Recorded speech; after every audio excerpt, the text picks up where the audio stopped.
Yes, the title of this video is correct. There are already FC25 leaks.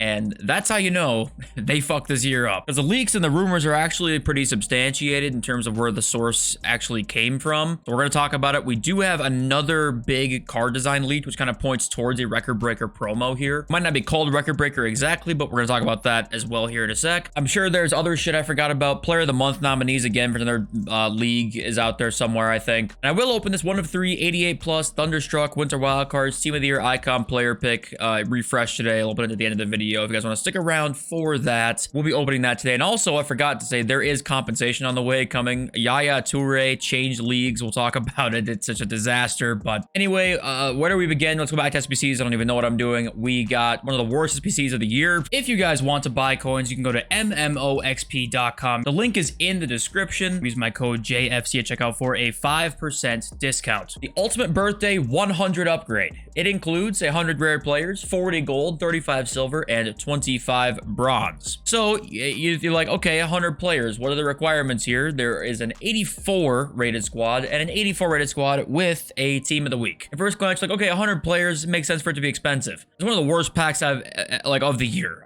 maybe even I've ever seen. 40 rare gold players is basically a little bit more than an ultimate pack. Can you imagine playing 2 84 rated squads with a team of the week for an ultimate pack? Because will it be that much better than an ultimate pack?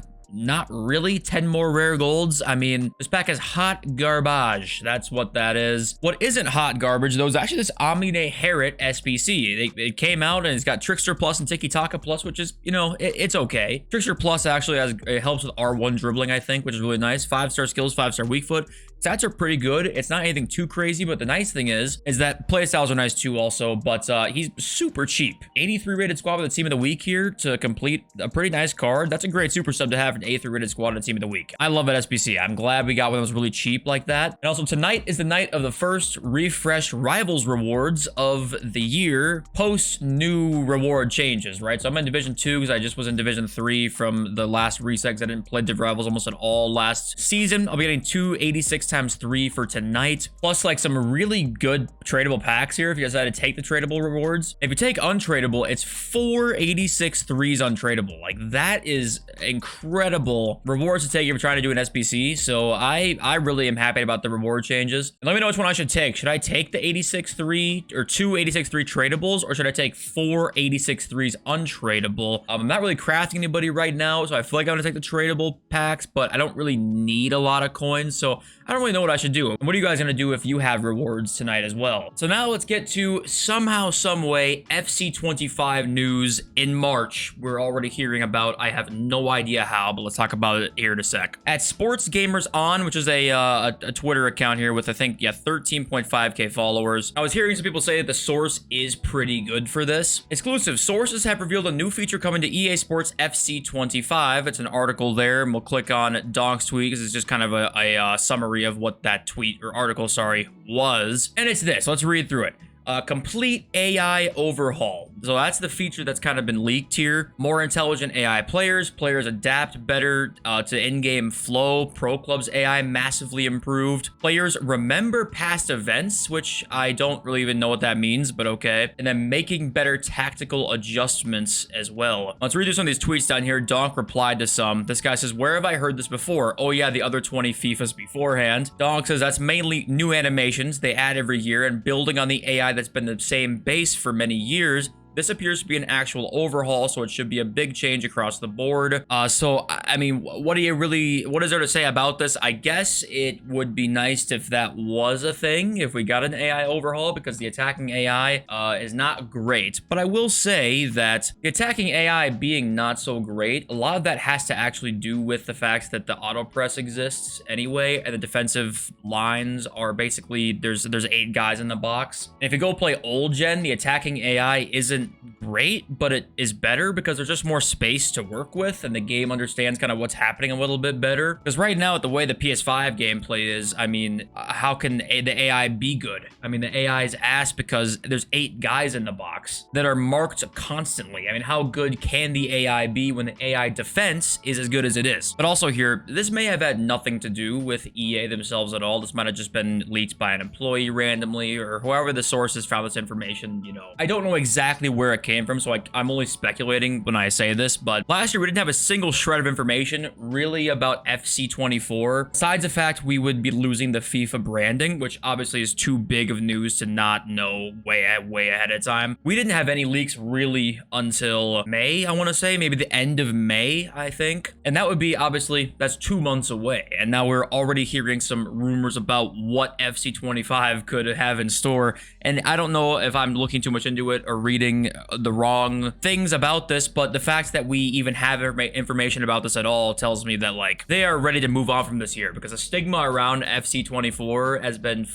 terrible. PR is pretty bad every year for FIFA, but this year specifically, it's been horrible. The player count's down. I think they're just ready to move on from this year. They want to get away from it as fast as possible, and we're already hearing FC25 news. And, you know, what do you guys think about it? Let me know in the comments. You be the judge on whatever this information is. But okay, so staying on with Donk here, we've got new heroes and icons coming. We saw this yesterday, and they added an icon version of that just a few hours ago. And in the code, it's called Record Breakers. We don't know if that's the actual name of it or if that's just a placeholder. Some people are speculating that it's going to be a Trophy Titans type promo like we saw last year, or maybe even in the last 2 years we've seen Trophy Titans, I think. So maybe they're kind of combine Trophy Titans and Record Breakers and make this, but I don't know. So this kind of gives more confirmation though that this will be a promo coming up here. This is going to be, whether it'll be called Record Breakers or not, I'm not sure, but we're going to have an icon and hero version of cards and whatever promo this is coming up here after FUT Birthday. We've got La Liga Player of the Month nominees. It's really a few good nominees. Lewandowski and Vinicius Jr. are nominees. So whichever one of these two wins it, you probably could expect it to be a pretty nice one, especially Vinicius, right? We've got Bryce Mendez, Zorloth, and Guruzeta for Bilbao. Zorloth, of course, has a couple of juiced out cards this year, but Vinny and Lewa, probably the two people are most looking forward to that could possibly win it. The Vinny Player of the Month could mean a pretty big SBC would drop if he were to win it. So, you know, stay up to date with the channel if you want to be the first to hear about who wins the Player of the Month for March. And Sheriff connected the same dots that I did, and he says no Mbappe on Team of the Week means one thing. I don't have double confirmation, but it seems very likely he will come during the FUT Birthday Team 2 promo. And also, Sheriff does not have any leaks yet on Team 2, which does point to me that the same thing is going to happen for Team 2 that happened for Team 1. Tomorrow will be guaranteed confirmation, but usually by tonight, we always have one of the star players leaked, and we don't yet. Now, Mbappe is pretty much confirmed because he's not in Team of the Week, but like you said, no double confirmation. So we are indeed running it back with FIFA 20, I believe, FIFA 20. FIFA 20's Player of the Month, or sorry, Player of the Month.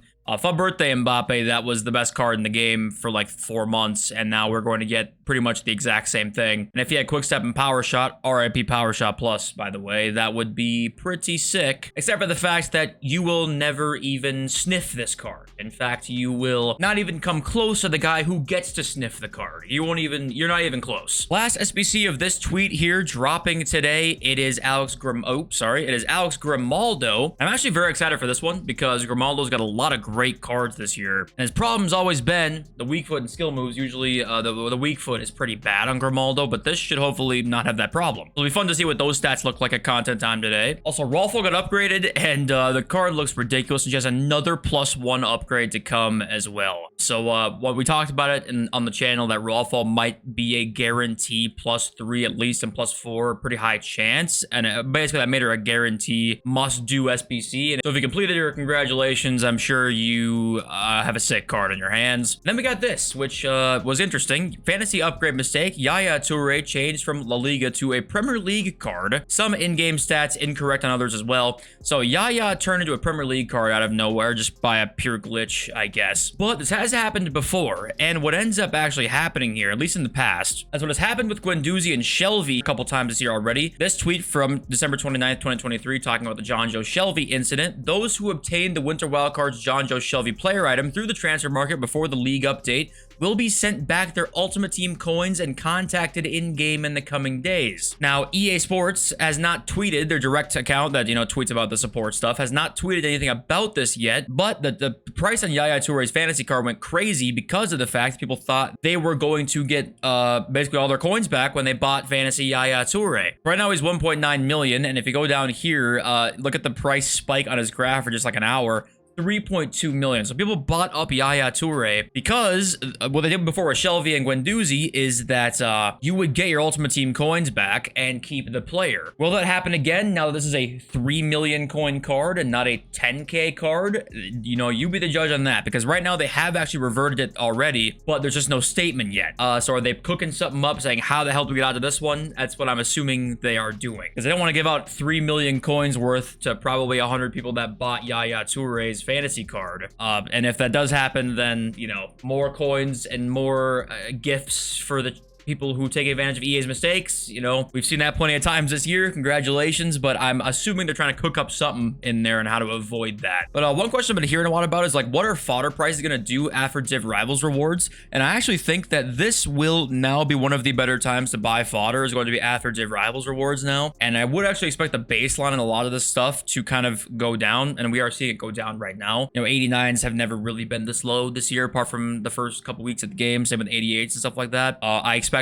this to continue. They could even go a little bit lower. I wouldn't buy any. I'm not really looking forward to buying fodder this week, because I would like to see how the market reacts to these Div Rivals rewards. But at the same time, I'm thinking that Thursdays could be a couple hours after Rivals rewards could be a pretty good time to actually buy this stuff for the future, especially considering Fun Birthday Team 2 will probably have good SBCs. But I ideally think I kind of want to sit back for a week and like look at what happens to it, and then we can kind of go from there. But if you got the cojones, then go for it. I think it might end up being really nice. Let's read your comments, and then let's open our shit icon player pick. Sean Gallagher says, I think the celebrations are just as toxic as the quitting when drawing. In real football, a celebration is an outpouring of emotion with teammates, fans, etc. In FC, you are literally pressing buttons to stick 2 fingers up at the opponent. Celebrations should not be in the game, or not user-decided ones anyway. And while I understand where you're coming from with this, because I at times even to get like annoyed with celebrations, I definitely do. There is a setting, by the way, where you can turn it off, where you can not even look at your opponent's celebrations. It'll just show your players instead of the opponent's players. At the end of the day, I think that's more on us than it is EA's fault. Like, the celebrations really are pretty innocent in my opinion. And if someone does something like we're kind of reading a little too much into it, maybe. I feel like if a person does a gritty or some shit like that, like some person just might be a dude who just thinks it's kind of funny and it's not toxic at all. Now, of course, there are people in Rivals that are, you know, Division 1 plus. If someone gritties on you, you pretty much know exactly why they're doing it. But I still feel like getting really upset at a celebration, while it can be toxic, it's kind of like the majority of the time it's just kind of fun. You know, I skip them myself, but I understand if people don't. Maybe solutions like champs with like a really competitive game mode, they could just not have celebrations. I don't know, maybe that's a solution. But I feel like celebrations are not as big of a deal, to me at least, in my opinion, than quitting or drawing at 0-0. If you've been here for a while, Chingy has kept us updated once again. Day 173 of a 78 rated keeper because of no Evo. I said 2 months into this game, I want to say it was December, I was like, if we haven't seen a goalkeeper Evo yet, I don't know when we're ever gonna see one. I really don't know. And many people, like, just not even in my comments, just on Twitter, were kind of like, oh, we'll see it eventually, you know, yada yada yada. I'm like, will we though? And maybe we still could, but we're halfway into this game, even a little bit over halfway, not seen him yet.